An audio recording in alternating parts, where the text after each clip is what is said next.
લો બોલો રાષ્ટ્રીય તિરંગા એકીકરણ દિવસે જ આણંદ રેલવે સ્ટેશન ઉપર લાખોના ખર્ચે નિર્માણ તિરંગા સ્તંભ ઉપરથી તિરંગો ગાયબ। 22 જુલાઈ 1947ના દિવસે રાષ્ટ્રીય તિરંગા અંગીકરણ કરી ત્યાગ, બલિદાન, શાંતિ અને એકતાના પ્રતીક સાથે તિરંગો અપનાવવામાં આવ્યો હતો। આજે રાષ્ટ્રીય તિરંગા અંગીકાર દિવસે જ લાખોના ખર્ચે આણંદ રેલવે સ્ટેશન ઉપરના તિરંગા સ્તંભ ઉપરથી તિરંગો ગાયબ રહેતા સ્વદેશ પ્રેમીઓમાં ચર્ચાનો વિષય બનવા પામીનો જાણવા મળ્યું છે। જોકે આણંદ રેલવે સ્ટેશન ઉપર તિરંગો સમયાંતરે ખંડિત થતાં ઉતારી લેવામાં આવતા હોય છે। છેલ્લા કેટલાક માસથી તિરંગો અદૃશ્ય રહેવા પામી રહ્યો છે।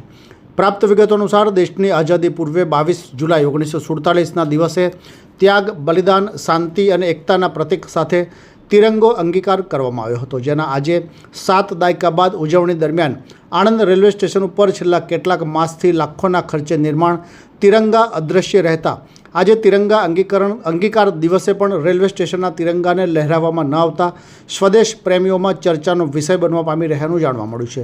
અત્રે ઉલ્લેખનીય છે કે આણંદ રેલવે સ્ટેશન પર તિરંગો સમયાંતરે ખંડિત બનતો હોય તંત્ર દ્વારા તિરંગા પુનઃ ન લહેરાવવામાં આવતા અપમાન થઈ રહ્યાની લાગણી વ્યક્ત થતી જોવા મળી હતી।